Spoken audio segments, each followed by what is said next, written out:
వాళ్ళ ఆహార్యం, వాళ్ళ ఆకారం, వాళ్ళ రంగు, వాళ్ళ కట్టుబొట్టు అన్నిటి మీద కామెంట్లు మొదలుకొని చివరికి వచ్చేది వారి క్యారెక్టర్ మీదే, అంటే ఎల్తో తిట్టే బూట్లే. ఎందుకండి ఇలా ఉంది మనకి అసలు ఇంత కుసంస్కారంతో? అసలు ఈ సమాజం ఈ స్థాయిలో ఉండడానికి కారణం ఏంటి? దీన్ని ఎందుకు ప్రభుత్వాలు కూడా పట్టించుకోవట్లేదు, సీరియస్గా ఎందుకు వాక్ తీసుకోవట్లేదు? స్వాతంత్రం అంటున్నారండి అందరూ.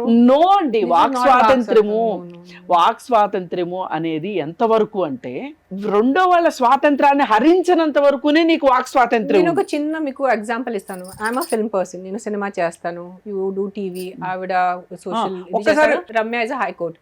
నేను చేసిన రోల్ సరే తనకి యాక్టింగ్ రాదు, ఏంటి చెత్త యాక్టింగ్ చేసింది, I don't like the way she looks, that is walk స్వాతంత్రం.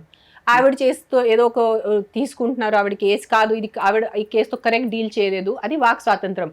స్వప్న గారు మంచిగా యాంకరింగ్ చేయట్లేదు, అది వాక్ స్వాతంత్రం. కానీ నువ్వు నీకు చంపేయాలి, నువ్వు చనిపోవాలి, మళ్ళీ కుటుంబం, పిల్లల్ని అసలు పిల్లలు చనిపోవాలి, మీ పిల్లలకి హాని జరగాలి, అది వాక్ స్వాతంత్రం కాదు. ఇది వాక్ స్వాతంత్రం దట్ కాదు, ఈస్ జస్ట్ బీయింగ్ అ రాక్షస్. ఇది విద్వేషం. విద్వేషం. ఎందుకంత విద్వేషపూరితంగా ఉన్నామని హేట్రేడ్ విపరీతంగా పెంచేశారు. ఈ హేట్రేడ్ పెంచేయడం వెనకమాల పొలిటికల్ పార్టీస్ ఇంట్రెస్ట్ ఉంది కాస్త.